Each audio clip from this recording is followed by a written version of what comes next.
pues hemos querido contar con la presencia de probablemente el periodista más veterano en lo que respecta a los temas de misterio y más concretamente si lo centramos en el ámbito de la radio.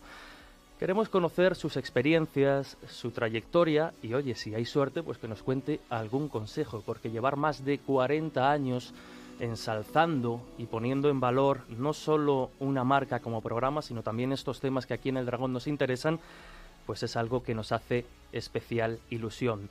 Ya lo adelantábamos, si hoy tenemos la fortuna, la suerte y la oportunidad de charlar, ni más ni menos que con el gran Miguel Blanco, pues estoy convencido de que muchos de vosotros tendréis también preguntas que realizarle.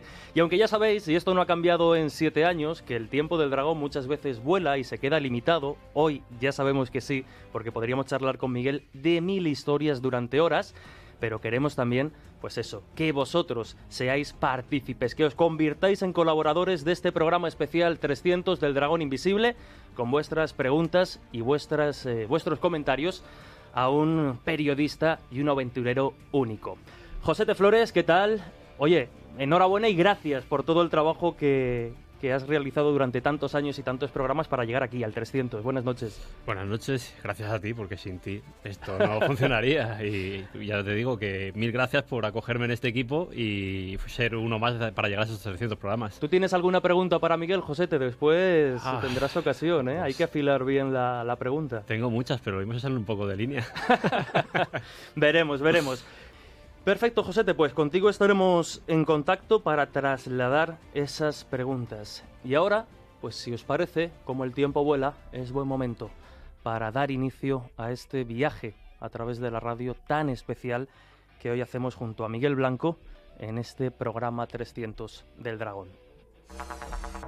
La historia de la radio y el misterio en España no serían lo mismo sin nuestro invitado de esta semana.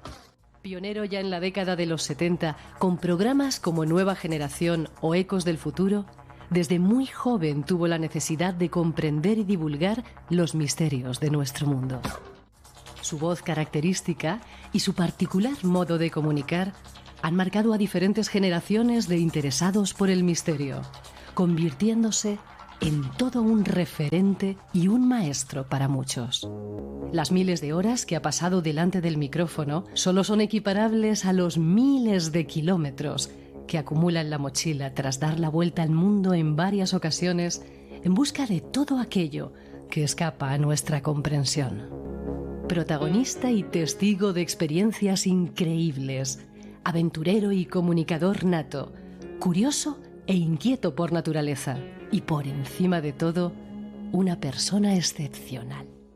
Esta semana, para celebrar y apadrinar los 300 programas del Dragón, está con nosotros Miguel Blanco, creador del mítico Espacio en Blanco, que dirige y presenta desde hace más de 40 años. Charlaremos con él de sus experiencias, sus viajes y su trayectoria. Pues hecha esta presentación, Miguel Blanco, ¿qué tal? Bienvenido. Bien hallados. Un placer estar aquí en este Dragón invisible, iba a decir imposible. A veces se hace un poquito imposible, sí. En este programa 300 y sorpresa esa voz de Rosa, nuestra voz de siempre del Espacio en Blanco.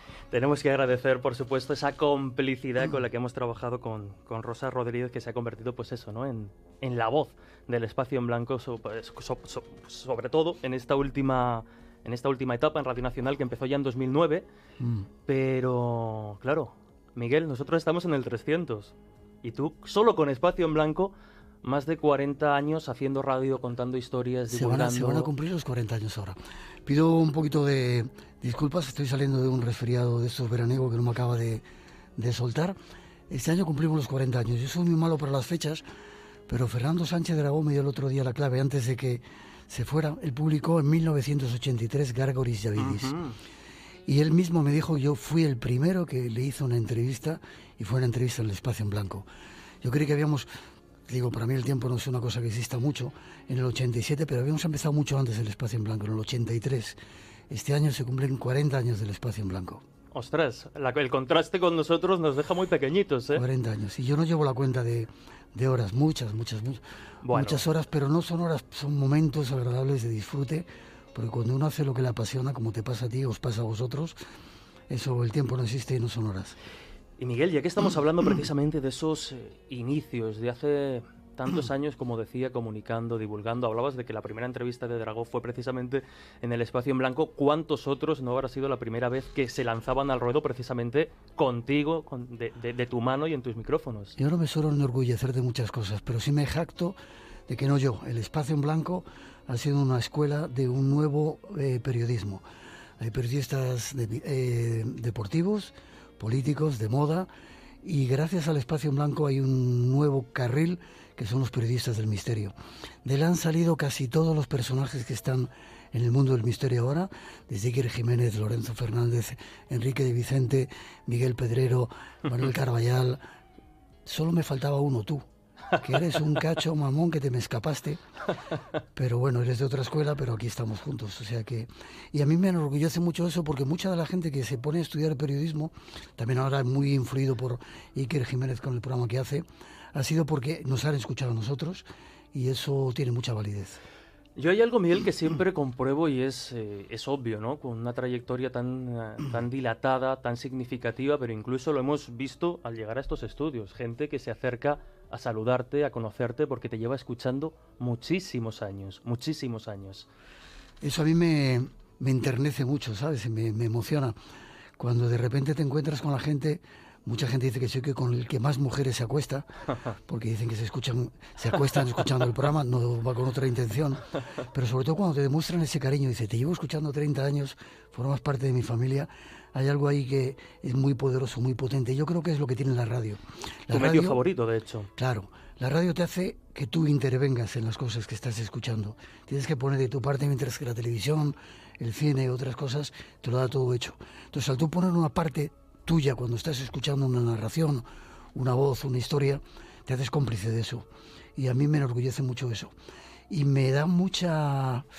Mira, se me pone la carne de gallina cuando de repente, hace poco estaba en Ecuador, la gente puso en redes sociales que iba a estar en una ciudad, iba a estar en un hotel, de repente salí, había un mogollón de gente que evidentemente yo no conocía, que llevaba escuchando el programa a través de las redes sociales y de la radio online años y que querían conocerme, ¿no? Cuando hicimos el programa especial de los 30 años, que me di cuenta en Arroyo Molinos, lo hicimos precisamente, me di cuenta de la gran cantidad de gente. Yo para mí me dije, algo hemos debido de hacer bien. Yo no me lo creo nunca, pero ese calor, ese cariño que yo agradezco es producto de todo ese trabajo de tanto tiempo. Y Miguel, tú estudiaste periodismo, psicología, antropología, combinando incluso las diferentes carreras a la vez, porque siempre has dicho que cuando te pones a hacer algo lo quieres hacer ya, rápido, no te distraes. Tenía mucha prisa por terminarlo todo. Y empezar a recorrer el mundo. Claro, estaba estudiando periodismo y lo hacía con muchos de los que ahora son Fernando Trueba, Óscar Ladoire, mucha de la gente del cine.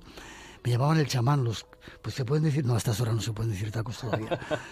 Y los tíos estaban todo el día en la cafetería, yo me mataba a estudiar, y un día, cuando llegaban los exámenes finales, ¿qué van a poner, chamán? Y a mí se me ocurría decirle una o dos preguntas antes de los exámenes finales. Y de repente acertaba, y ahí vino mi fama de chamán. Dice, este tío es capaz de averiguar. Ellos estudiaban las preguntas que yo les decía que iban a salir, aprobaban estando casi todo el tiempo, no digo todo el tiempo, en la cafetería mientras yo me mataba a estudiar. Y de alguna forma, psicología, entre otras cosas, para conocerte a ti mismo, siempre lo has dicho. Básicamente. Y periodismo por la necesidad de comunicar todas estas experiencias extrañas y fascinantes que hay por el mundo. Primero que a mí me ocurrían, traté de explicarme por qué me pasaban esa serie de cosas, y después cuando ya empecé a moverme por el mundo, yo dije, hay que contar toda esta serie de cosas. Y ahí nació un poco mi vocación. Desde siempre yo he querido hacer radio, hacía desde los 13 años programas de radio en mi casa. Empecé con algo de música, porque me gustaba mucho la música, pero enseguida pasé al mundo del misterio, y recuerdo cómo reunía a mis vecinos de cuando vivía aquí, bueno, tanto en América como en España, y les contaba historias, y se quedaban alucinados. Siempre historias de miedo, de terror, de misterio. Aunque es cierto que para ti el misterio, aunque muchas veces, y sobre todo a nivel mediático, se trate o se vista pues con un aire oscuro, tétrico, siniestro, precisamente buscando un poco esa sensación de miedo y oscurantismo, para ti es todo lo contrario, el misterio como una forma de abrir puertas, abrir ventanas y abrir mentes, ¿no? Básicamente. El misterio es la propia vida. Cada día más, últimamente, a mí me preocupa mucho cómo estamos viviendo. Antes podías ver la vida un poco mucho más ampliamente. Ahora nos están obligando, sobre todo a la gente joven en cualquier parte del mundo, a verla en esa pantallita que tú tienes ahí. Con lo cual, mucha parte de la realidad la perdemos y nos están enfocando hacia determinadas cosas.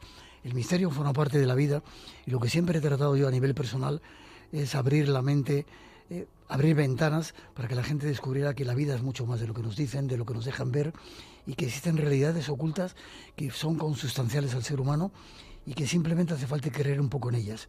¿Te puedo decir un defecto que tú tienes? Dímelo. Además tenía muchas ganas de decírtelo. Por favor. Yo creo que de los mejores programas que se hacen en la radio es este Dragón Invisible. Tú haces uno de esos mejores programas de misterio de la radio, pero tienes un defecto. Eres muy escéptico. Y cuando uno es escéptico, está cerrando en su mente parte de la posibilidad de que la realidad inmensa que es entre dentro de ti. En esa dedicatoria que te acabo de poner ahí, te pongo que los dioses te están esperando. Si te abrieras mínimamente a esa posibilidad de que la vida te sorprenda, verías la cantidad de cosas que te pueden llegar a ocurrir, como me ha pasado a mí. Yo me dicen, las vacas vuelan, me lo creo, luego tengo que comprobarlo. Pero estoy abierto absolutamente a todo lo que me cuenten en cualquier parte del mundo, luego tengo que comprobarlo. Y cuando vas así de abierto, como un niño, sin armadura, sin nada, de repente te encuentras que la realidad es infinita y sobre todo que tiene que ver contigo, con tu forma de ser, de ver y de pensar. Tan malo es, Miguel, a veces el sesgo de querer creer ciertas cosas, como en mi caso a veces, yo siempre lo digo sin ningún tipo de arrugar, creer, ¿no? Como de no creer, ¿no? Sí. Como de ir siempre buscando la trampa o intentando buscar la explicación cuando a veces las cosas te sorprenden sin más. Claro, en el camino del medio está la virtud, decía Buda, ¿no? Yo me mantengo absolutamente crédulo, abierto a cualquier tipo de cosa, pero luego dejo que mi mente racionalice y analice las cosas, porque sobre todo cuando tienes un medio de comunicación, evidentemente no puedes engañar o dar por sentadas ciertas cosas, ¿no? Pero para mí me ha ido muy bien, porque eso me ha posibilitado primero conocer gente increíble en muchas partes del mundo y luego vivir experiencias absolutamente increíbles que han sido vividas o compartidas con testigos que demuestran que la realidad es mucho más de lo que nos quieren hacer creer. Y Miguel, precisamente a lo largo de todos estos años, ya no solo investigando, buscando, estudiando, sino divulgando y comunicando, ¿cuáles son esas líneas rojas, esos temas o esos fenómenos que de alguna forma has ido descartando o en los que has ido perdiendo interés? Sobre todo en aquellos que comercian con la fe de los demás, la fe y la esperanza. En eso me he mantenido muy crítico durante mucho tiempo, ¿no? Recuerdo a personajes, Saulo Sabá, me acabo de acordar ahora mismo. Ostras, dedicamos un programa aquí en El Dragón a este personaje. La leña que le dimos fue increíble. ¿Sí? Yo estaba incluso con Goma Espuma, le llevé al programa para que dijera que iba a haber un avistamiento, que iban a aparecer, y le dije, si no es verdad te voy a crucificar. Y le puse de mamón para arriba cuando vimos que todo lo que contaba no tenía tanto que ver con la realidad, ¿no? Así como eso hemos desenmascarado unos cuantos por ahí, ¿no? Pero soy abiertamente en contra de todos aquellos que comercian con la esperanza de la gente. Todos aquellos que dicen que tomando cierta cosa o haciendo tal curso uno va a encontrar la felicidad, los chakras se te van a alinear, la kundalini se te va a subir y vas a ver a la cara de Dios, etcétera, etcétera. Y sobre todo con aquellos no solamente que comercian con eso, sino que comercian monetariamente con todo eso. Cuando se puso de moda todo esto de la nueva era y de hacer cursos, joder, los cursos costaban un copón, 500.000 euros, y decía, la pobre gente que no tenemos dinero para hacer ese curso, no vamos a conseguir ver a Dios, que se nos ajusten los chakras, que la kundalini nos funcione. Yo creo que el verdadero conocimiento está abierto a todos, sobre todo ahora que tenemos toda esa gran cantidad de canales que no cuesta dinero y que es accesible a todas las personas. Te puedo comentar una cosa, yo con la gente más auténtica que me he encontrado en el mundo, nunca me han cobrado nada, nunca me han querido aceptar nada, porque ellos mismos decían, la sabiduría no se da ni no se compra ni se vende. Sobre todo porque sabían, que es algo que estoy aprendiendo yo ahora, que cualquier cosa que haces bien en la vida te lo devuelve. Evidentemente lo mismo, cuando haces una cosa mal, la vida te lo devuelve multiplicado. Y cualquier cosa que haces bien, la que sea, la vida te lo devuelve multiplicado también. Entonces no hay por qué cobrar, no estoy haciendo una crítica, ¿no? Porque hay una serie de gastos cuando haces cursos, etcétera, ¿no?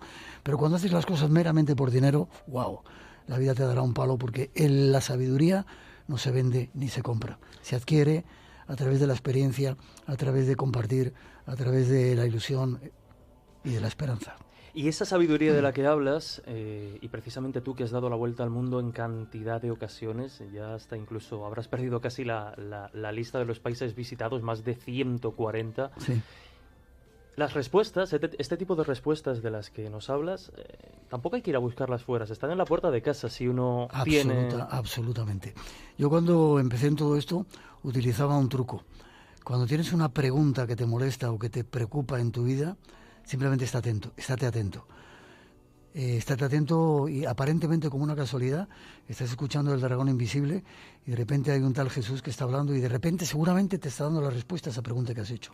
O coge un libro cualquiera de tu biblioteca, lo abres y seguramente casualmente en esa página que has elegido al azar está la respuesta. La vida te da las respuestas que necesitas en el momento justo.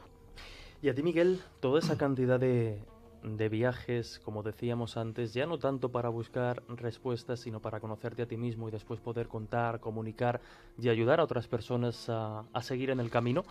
¿Todos estos viajes te han alejado o te han acercado al misterio? Cada día me han acercado más al misterio. Porque cuando comprendes, como te digo, que la vida, simplemente la vida, incluso la que llevemos más anodina, es un misterio, y cuando tratas de ser consciente sobre ello, de repente hay un universo que se te abre y encuentras un montón de cosas, respuestas, que te dan sobre todo... Yo creo que estamos aquí para aprender cómo somos nosotros mismos. Y cuando te das cuenta que tu propia vida es un misterio y te abres a ello, te pones los ojos de ver, de repente descubres un montón de cosas. No te voy a dejar hablar a ti. Un día, el gran maestro Fernando Jiménez del Oso... ¿Me has leído la mente? Tengo poderes. Me dijo, íbamos a dar una conferencia, no sé si era a Ciudad Real o a Valdepeñas, íbamos en el coche juntos y me dijo, Miguel, ¿tú crees que a la gente le interesa lo que yo cuento? Le dije, Fernando, tío, para lo que tú cuentas es como el maná para todos nosotros, ¿no? Yo me lo pregunto a veces ahora, ¿no? ¿Lo que yo cuento interesará a la gente? Te hago esa pregunta. Pues yo creo que sí, Miguel, pero yo precisamente es que ha sido brutal, porque justo Tengo poderes, ya te lo he dicho. Iba a preguntarte por Fernando, porque es sin duda uno de tus referentes. Y claro, yo no sé, Miguel, hemos hablado antes, estábamos con tus inicios profesionales, sobre todo en radio. Los tiempos, sobre todo lo que tiene que ver con los medios de comunicación, han cambiado de una manera asombrosa. Cada día, cada semana, un formato nuevo, una nueva forma de comunicar, y sin embargo tú sigues no solo muy presente, sino haciendo una radio de calidad que sigue siendo, pues en este caso El Espacio en Blanco, el programa más escuchado y más descargado en las redes, tanto de Radio Nacional como de otro tipo de programas. Y ahora que has citado a Fernando, ¿cómo crees que habría vivido él estos tiempos? ¿Habría sabido quizá adaptarse? Porque es complicado. Sí, porque era un tío muy, muy, muy, muy inteligente, pero con tristeza, como me está pasando a mí, ¿sabes? Sí. Por el camino nos estamos dejando demasiadas cosas. Este modo de vida al que nos están llevando, obligando, está haciendo que mucha parte de nuestra humanidad se esté quedando en el tintero. El transhumanismo lo llaman, la madre que me parió. Yo prefiero ser un ser humano, ¿sabes? Y ahí media casi, ¡wow!, cómo pasa el tiempo. Pero lo hubiera llevado bien porque era muy inteligente y se sabía adaptar, ¿no? Pero yo creo que la radio, que se pensaba que iba a dejar de funcionar, que los podcasts nos iban a vencer, sigue teniendo esa magia. A mí hay mucha gente que me dice que les gusta escuchar el programa en directo, porque no es igual que escucharlo cuando lo escuchas en podcast. Hay algo, matices que estás viviendo cuando lo estás... Igual me pasa a mí cuando lo hago en directo, ¿no? Estás dejando ahí parte de tu alma, de tu esencia, de tus sentimientos, ¿no? Y eso se capta. Pero bueno, hay que adaptarse a los tiempos, tratar de aprovecharlo siendo inteligente y utilizar esos canales que hay para seguir levantando torbellinos de aire fresco para que a la gente les llegue y no acaben de entontecernos y de volvernos marionetas como están tratando de hacerlo. Y Miguel, ¿cómo han evolucionado, o desde tu percepción, cómo han cambiado estos temas y ahora te preguntaré precisamente por esas primeras etapas donde aún vosotros teníais que enfrentaros a la censura, pero sí que es cierto que en esta última etapa, que ya empieza a tener solera en Radio Nacional de España con El Espacio en Blanco, decíamos antes que empezó de nuevo en 2009, ya han pasado muchos 8, años. creo que fue. Yo creo que fue 2009. Yo soy malo para las fechas. Si tú Creo lo dices, que lo digo porque a mí me marcó. Sí. Yo empecé a escuchar El Espacio en Blanco en 2009. Yo juraría que fue 2009. Si no, que nos corrijan. Ahora tratamos de confirmarlo. Sí, yo creo que era el 8, sí. Bueno, claro, a lo mejor fue finales de... Claro, en la temporada 2008, septiembre... Y eso que yo soy muy malo para las fechas, pues mira, no tengo conciencia pues del yo soy tiempo. peor, a la vista queda. Pero sí que es cierto que te he escuchado en alguna entrevista que a nivel de selección temática y de según qué temas, esta última etapa, estos últimos años, El Espacio en Blanco ha estado marcado más, por ejemplo, por los enigmas de la historia, por una serie de temas que se alejan un poco, aunque no sin abandonarlos, pues, lo más puramente fenomenológico. No volver a hablar de un caso OVNI y otro caso OVNI que van acumulándose pero sin tener respuestas al respecto, y has optado también por otros temas. Sí. Nos hemos abierto a nuevos campos, que es un poco lo que está ocurriendo ahora mismo en todos los programas que se están haciendo de estos temas, ¿no? Porque la historia antigua tiene mucho que enseñarnos, porque ya sabes, el que no conoce su historia está obligado a repetirla, y hay muchas sorpresas, sobre todo porque los grandes descubrimientos que se están haciendo en la arqueología están cambiando las ideas que teníamos sobre la historia.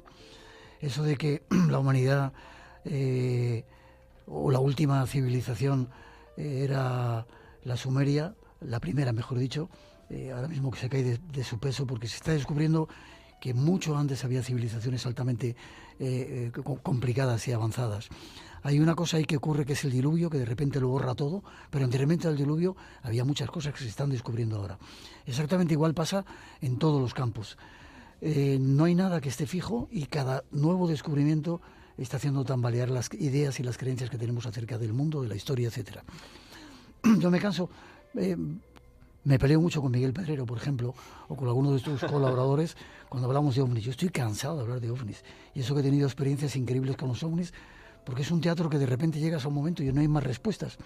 Y eso que yo llevo diciendo hace muchos años, que nosotros vamos a vivir la respuesta total y absoluta al fenómeno de inteligencia, lo llamamos inteligencias interdimensionales. La NASA y otros muchos organismos ya están diciendo, están aquí, están cerca, fíjate que lo que pasa, etcétera, etcétera. Pero cuando te cuentan experiencias, vale, ¿has visto un fantasma? Vale, ¿y qué? Ha sido todo muy bonito, pero no vas mucho más allá. Necesitamos respuestas y es lo que yo trato de estar buscando. Por ejemplo, respuestas con respecto a uno de los mayores misterios, lo que hay después de esta vida. Cada día la ciencia se está acercando más a ello, con una convicción de que la conciencia, no le llames alma, sigue viviendo después de la muerte. ¿Tú has tenido alguna de esas experiencias, Miguel, de lo que podríamos entender como experiencia cercana a la muerte? Sí, he vivido 2, una de ellas muy clara, volviendo de Haití, de esa experiencia tremenda que viví, perdón, con ese diablo que me profetizó cosas que me iban a ocurrir y que me ocurrieron. Estuve durante un tiempo en ese limbo y me ocurrió, no tuvo nada que ver con el túnel ni con nada de eso, fue una experiencia muy especial y diferente, pero sabía que estaba muriéndome. De hecho, si te cuento brevemente, perdón por esta carraspera que tengo, yo me veía, de repente me veía encima de donde estaban tratando de sacarme adelante, ¿no?, con todos los aparatos, y de repente instantáneamente volaba y aparecía en Cajamarca, en Perú, en un lugar donde yo no había estado, y me sentaba al borde de una iglesia con un anciano y con un niño, y el niño me miraba, me debía de ver todo lleno de tubos. Me decía, ¿tú quién eres? Le decía muy asombrado. Está todo lleno de tubos. Y yo no era capaz de verme, ¿no? Y decía, debo estar muerto. Y de repente desaparecía otra vez porque estaban jaleándome en mi cuerpo y volvía al cuerpo y sentía que estaba de nuevo allí metido y de repente volvía a saltar y volvía con el anciano y el niño y decía, ¿te habías ido? ¿Te has vuelto? O sea, una experiencia increíblemente potente que me llevó a estar muy cerca de ahí. Luego, afortunadamente, en experiencias sin plantas de poder y alguna con planta de poder, he podido sentir ese nivel de conciencia que uno adquiere en ese momento en que está entre la vida y la muerte, en el que eres capaz de sentir y percibir por cada parte, por cada poro de tu ser. Yo era capaz, cuando estaba en esas experiencias, de ver por mi nuca, por la espalda, de sentir todo a través de todos mis sentidos, pero que no eran solamente los sentidos físicos, sino todo mi ser. Es algo absolutamente increíble que nos está esperando a todos en el momento en que pasemos este límite que tenemos hacia esa vida más allá. ¿Cómo se llama nuestro técnico? Jorge Rodríguez. Jorge, ¿te está gustando? Vale. También está, hay que recordar, a Juan Francisco Párraga, que siempre... Juan Francisco, ¿te está gustando? Lo tenemos por ahí. Me gusta. Si te parece, Miguel, yo creo que es buen momento, porque después quiero preguntarte por algunas experiencias personales No me has más. dejado que te contara cuando empezábamos. Déjame que lo cuente rápidamente. Cuando yo empecé en Radio Juventud, aparte de pasar la censura, teníamos un gris, un policía que estaba siempre en la puerta de la emisora. Y cuando empezábamos, a mí se me ocurrió hacer un programa hablando del diablo y decía que el diablo era rojo. Llegó la censura, nos tacharon, no se puede decir el diablo rojo, es colorado. Digo, bueno, pues el diablo colorado. Y de repente cuando hablábamos de cosas que no le interesaba, llegaba el gris, nos quitaba los micrófonos y afuera. Y el guión incluso lo teníais que pasar sí, previamente. Días antes lo pasábamos por el Ministerio, no recuerdo si era de Cultura, de Información, no sé qué, y llegaba el censor y te lo tachaba diablo rojo, no, diablo colorado. Y así muchas otras cosas. Pero ¿sabes lo que me pasa desgraciadamente ahora? Yo ahora me autocensuro mucho más que antes. Eso me han comentado algunos, no sé si te pasa a ti ahora. colegas. Sí. Sobre todo también porque la responsabilidad, ojo, de estar en una radio pública como es Radio Nacional, como es Radio Castilla-La Mancha, y como decía antes, ¿no? La responsabilidad de hablar de ciertos temas que a veces es terreno resbaladizo. Sí, pero porque nos hemos no quiero decir la palabra, y hay que ser políticamente correcto. Yo estoy hasta el culo de ser políticamente correcto. Porque hay cosas que hay que decirlas bien claro y altas, y quizá no sea políticamente correcto. Pero bueno, yo me autocensuro mucho más de lo que me he autocensurado en cualquier etapa de mi vida profesional ahora. Primero por no hacer daño a la gente, por no caer en esos tópicos, etcétera, etcétera. Pero de vez en cuando hay que decir, hostias, ya está bien. Un tema con el que además, por ejemplo, con perdón, te irritas, te involucras bastante y te inquieta, y en el que además dedicasteis un programa monográfico espectacular del Espacio en Blanco, es el cambio climático. A mí me preocupa mucho eso. Me preocupa mucho eso porque creo que es uno de los peligros más cercanos que tenemos y no le estamos dando ningún tipo de atención. Esta mañana, no sé por qué, estaba abriendo el grifo y decía, joder, qué suerte tenemos cuando tener este agua y no darle importancia. La gente que hemos tenido la oportunidad de estar en el desierto y dar el valor que tiene el agua, no somos capaces de valorar que abramos un grifo y de repente tengamos todo el agua que queremos, ¿no? Yo recuerdo en Etiopía, en muchas partes de África, en el Sáhara, en el antiguo Sáhara español, en montones de lugares, como la gente tenía que hacerse montones de kilómetros para coger un poco de agua. Y que cuando se duchaban, que la mayoría de las veces no lo hacían con una botella como la que tú tienes, salvando al máximo esa gota de agua. Y nosotros aquí estamos desperdiciando el agua. La siguiente guerra del mundo va a ser por el agua, ya está siendo. Y el cambio climático es uno de los mayores problemas que tenemos, en parte provocado por el hombre y en parte por esas épocas que tenemos que pasar. Pero deberíamos estar atentos a lo que la propia naturaleza nos está diciendo, porque ese cambio climático es una respuesta de la propia naturaleza, igual que las pandemias, etcétera, etcétera. Decir, señores, van ustedes muy rápidos, van ustedes por un camino que quizás esté equivocado, quizá haya que andar más despacito. Pues ahora sí, Miguel, si te parece, me vas a permitir que hagamos una breve pausa de unos segundos y continuamos después en los minutitos que nos quedan hablando de todas estas experiencias. Continuamos aquí enseguida en El Dragón Invisible, en este programa especial 300 con el gran, único e inimitable Miguel Blanco. Continuamos en El Dragón Invisible, esta semana de celebración, celebrando los 300 programas que se dicen pronto, de esta aventura que empezó hace ya algunos años y que nos ha traído hasta aquí, y lo estamos haciendo con un invitado de auténtico lujo. Se lo decía antes a micrófono cerrado, no es tan sencillo entrevistar a Miguel Blanco, y no solo entrevistarlo, sino tener la fortuna de tenerlo presente aquí en los estudios de Radio Castilla-La Mancha. Miguel, ¿ibas a decir algo? Un placer, sí, no te iba a dejar hablar. Es el objetivo, ¿no? Quiero contarte una historia. Cuéntame. Uno de los personajes que a mí más me ha enseñado de esos seres que tienen sabiduría, he contado algunas veces esta historia, fue un niño en la India, un niño al que le faltaba un brazo, tenía 11 años. En la India hay un método, lo voy a contar muy rápido porque sé que el tiempo pasa muy rápido. Hay rickshaws que son una bicicleta que te montas y el tipo va dando pedales y te lleva de un sitio para otro. Este niño estaba en la puerta de un hotel y a mí me llamó la atención, yo pensaba que era uno de esos niños que luego me iba a llevar a un señor mayor, que era una especie de comisionista, me iba a llevar a su padre y me iba a llevar. Cuando fui a verle, de repente veo que el niño coge y se monta en una bicicleta. Y digo, pero estás loco, tío. En la India, que el tráfico más increíble, más caótico del mundo, te falta un brazo, ¿me vas a llevar a mí la bicicleta? Y le dejé. Lo vi durante 2 o 3 días después. A aquel niño le causé un dolor tan increíble, tan tremendo, porque él se había hecho la idea de que aquel turista, aquel extranjero, ese día le iba a solucionar la vida todo el mes. Cuando por fin me di cuenta de lo que había hecho, llegué a él el tercer o cuarto día, que lo veía que cada vez que pasaba se agachaba, dije, venga, vamos a tu casa.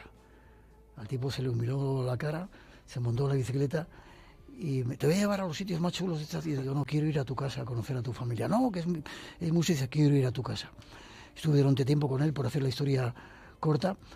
Era un abuelo que estaba ciego, era el mayor de 4 o 5 hermanos, él se dedicaba a llevar la comida a la casa. Trabajaba para el dueño de la bicicleta y ganaba, imagínate, 2 euros. Le daba 1 euro al patrón y se quedaba con 1 euro, con eso era capaz de dar a la familia de comer. Me decía, cuando dentro de 10 años, cuando sea capaz de haber ganado su dinero suficiente, me compraré una bicicleta y ya podré dar mucho más de comer a la familia. En aquel tiempo yo no viajaba con mucho dinero, pero no era mucho para mí. Le dije, yo te quiero comprar la bicicleta. Y el tipo se me quedó mirando como ofendido. Dice, no. Dice, debo ser yo capaz de ganarme eso para conseguir la bicicleta por mi esfuerzo. Dice, pero si quieres hacer algo por mí, lucha contra todos aquellos que asesinan las esperanzas. Me dejó absolutamente alucinado. Es la mayor lección que me ha dado un niño de 11 años al que le faltaba un brazo en la India, que no dejó que le compraran una bicicleta, ese ser que venía de sobrado.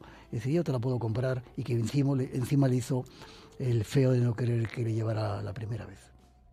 Y te voy a contar otra para que os la he contado hace un momentito cuando estábamos ahí, que ha sido una de las que más me ha alucinado a mí últimamente, cuando creo que la vida no tiene magia. Últimamente mi vida no tiene mucha magia, he estado demasiado imbuido en problemas en el día a día, ¿no? Pero de vez en cuando recuerdo o le doy una oportunidad a la vida y surge la magia. Estaba en México, había hecho un ritual de temazcal con algunos de mis guerreros del arco iris, y de repente a todos, cuando terminaba el ritual, daban un cristal, un espejo de obsidiana. A mí no me lo dieron en esa ocasión, hicimos 1000 kilómetros con parte de los guerreros, llegamos a Playa del Carmen, ellos se marchaban el mismo día que llegaban, y le dije a uno de ellos, Tosli, que ahora está corriendo por las praderas celestiales, dije, Tosli, dame un espejo de obsidiana que me he quedado sin ellos. Dijo, no tengo, me los he dejado todos en el DF. Me despedí de ellos, yo entré al hotel, un hotel que no conocía, que era la primera vez que visitaba, que nadie me conocía, que nadie me había oído pedir ese espejo de obsidiana. Llegué a ducharme, era un hotel muy chulo, había un montón de detalles, y había 3 toallas en el toallero, y la del medio tenía un cordón. Y yo dije, será un detallito. Me dio por tirar del cordón y ya sabéis lo que apareció. ¿Sabéis lo que apareció? ¿Qué apareció? Ese espejo de obsidiana. A mí aquello me dejó tan hecho polvo que me caía. Estaba alguien conmigo en la habitación. Miguel, ¿qué te pasa? Le dije, mira. Llamé al cabo de las 2 horas a este individuo y le dije, me dijo, ¿qué te ha parecido? Sin decirle yo nada. Dije, eres un mamón. Yo no sé cómo hay seres capaces de hacer controlar la materia para que ciertas cosas aparezcan. La magia existe, solamente hay que saber o creer, darle una oportunidad para que se muestre en tu vida. Y había testigos, tú conoces algunos de ellos. Alguno de ellos, sí, con gafitas y gallego, que se llama Miguel Pedrero. Y Miguel, algo también, otro de los fenómenos quizá más curiosos con los que, bueno, pues has experimentado y has tenido experiencias, tiene que ver con el mundo astral y los viajes astrales, ¿verdad? Un tema que aquí no hemos abordado en profundidad, daría para un programa chulo. Muy chulo. Es una posibilidad, o los sueños lúcidos los llaman ahora. ¿Sueños lúcidos también? Sí. Todos tenemos esa posibilidad. Yo creo que todo el mundo en un determinado... O sea, se han hecho estudios de las fases que se pasan en el sueño, y hay momentos en que entras en estados muy profundos, zeta operacional, lo llamaban algo así, que es cuando hay la posibilidad de que la conciencia, eso que tenemos, alma, llámalo como quieras, se separa del cuerpo y puede viajar, tener ensoñaciones, comunicarte, ir a los registros acásicos que decían algunos, etcétera, etcétera, etcétera. Yo lo he practicado de manera consciente, porque se puede uno preparar igual que físicamente te preparas, puedes hacerlo espiritualmente y puedes llegar a controlarlos. Y es una experiencia fascinante, absolutamente increíble. A veces lo consigues también con plantas de poder. Esas plantas que utilizan los pueblos se puede utilizar para llegar a descubrir a estos niños que estaban en la selva desaparecidos. Utilizaron eso, esa planta de poder, para comunicarse con el espíritu que los tenía retenidos en la selva. En cada parte de la selva yo he tenido oportunidad de vivir con esos indígenas. Cada parte de la selva está controlada por un espíritu, y esos niños estaban capturados o recogidos por un espíritu que no los quería soltar. gracias a esa práctica con esas plantas de poder, pudieron saber primero dónde estaban o la zona donde estaban y separarles de ese espíritu desde la oscuridad, llevarlos a la luz. Estamos preparando un programa especial porque es un caso apasionante de esos niños desaparecidos y aparecidos en la selva. Y ahora que hablas precisamente de esas plantas de poder, quizá la más popular en nuestros días pueda ser la ayahuasca, sí me gustaría preguntarte por ese otro reverso quizá más oscuro y que nos lleva a esos personajes de medio pelo de los que hablábamos en el primer bloque, porque es verdad que, pues sobre todo en nuestro país o fuera de lo que es su lugar de origen, se está haciendo mucho negocio y mucha estafa con ese conocimiento ancestral de plantas de poder, ¿verdad? Como casi todas las cosas se está prostituyendo. Las plantas de poder tienen, en todas las culturas las ha habido, nosotros incluso en la nuestra la hemos tenido, pero tienen un lugar, tienen un momento y sobre todo tienen alguien que las controle o que las conozca. Porque a mí me llamó mucho la atención el respeto que les tienen. Un día te cuento una historia, ¿sí? No recuerdo dónde estaba. Se me había metido una cosa en la garganta y de repente me dio por escupir a la tierra. Y me llegó un tío y me dice, ¿tú escupes a tu madre? Y no sabía lo que... Digo, no. Dice, ¿por qué escupes a la tierra si es tu madre? Y no me levanté, o sea, no me agaché a recoger lo que había soltado con el mosquito que se me había metido. Pero tienen un concepto tan increíblemente sagrado de esa serie de cosas que no se puede llegar a prostituir. Y hay una panda de malandrines, no digo más cosas, sinvergüenzas, que de repente están prostituyendo todo eso, tratando, si lo hacen por dinero sobre todo, ¿no? Hay algunos que están tratando de hacerlo por ayudar, pero no se pueden sacar las cosas de contexto. Eso hay que hacerlo en el contexto sagrado que tiene, con el valor que se presupone o la intención que se tiene, y no se puede sacar de ahí porque sería prostituirlo. Me parece desde luego una denuncia necesaria. Cuidado con todo eso, cuidado con todos esos seres que te están diciendo que puedes conocerte de la noche a la mañana, que haciendo un curso se te van a alinear los chakras, que tomando un honguito o un yagué o cualquier tipo de planta vas a conocerte. Cuidado, cuidado, cuidado. Y hablando precisamente... Porque la vida no hace falta nada de eso. Con salir a la puerta de tu casa y preguntártelo te va a dar la respuesta, sin necesidad de nada o bebiendo un traguito de agua simplemente. Y hablando precisamente de esas experiencias y de esos estados alterados de conciencia a los que se puede acceder precisamente mediante el consumo responsable y el consumo en buenas manos de este tipo de plantas de poder, tú has tenido experiencias también asombrosas, y antes ya mencionábamos a Miguel Pedrero. Yo hablando con él ayer para preparar un poco esta entrevista, para ver por qué temas, por qué historias podíamos tirar, me dijo, pregúntale por su experiencia con un jaguar o con la transformación en una especie de animal de poder en la selva. Yo no he querido probar muchas plantas de poder. Fíjate qué presuntuoso soy, quizá porque he querido que no las necesitaba. Sin embargo, mi primera experiencia fue con el yopo en la selva del Amazonas venezolano, con los indios piaroas, con un personaje que... increíble. Llevábamos cámaras y yo quería grabar esa experiencia. El indígena...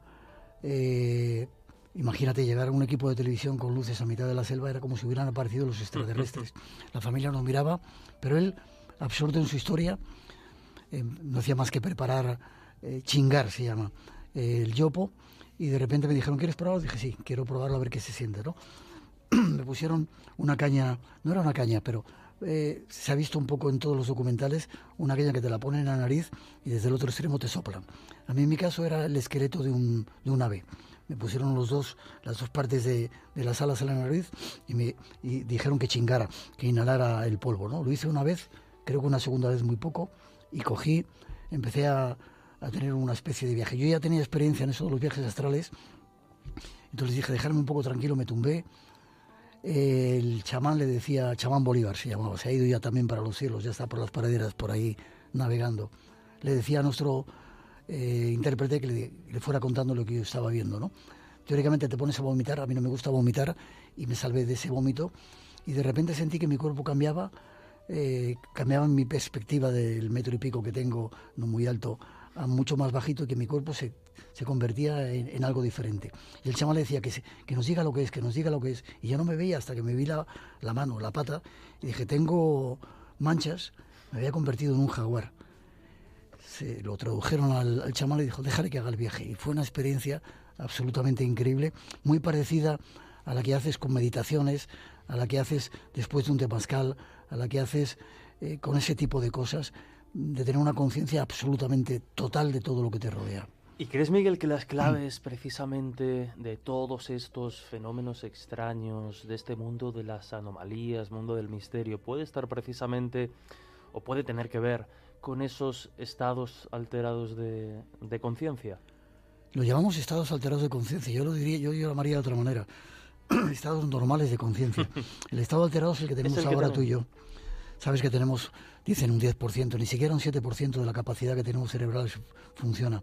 Cuando meditas, la amplías un poco más y llegas a esos mal llamados estados alterados de conciencia, que son el estado en el que la conciencia se manifiesta, que lo hace a través de sueños, lo hace cuando tienes una relación sexual de amor potente y tienes un orgasmo de unión con tu pareja lleno de amor. En ese momento eres capaz de ver la cara a Dios directamente, ¿no?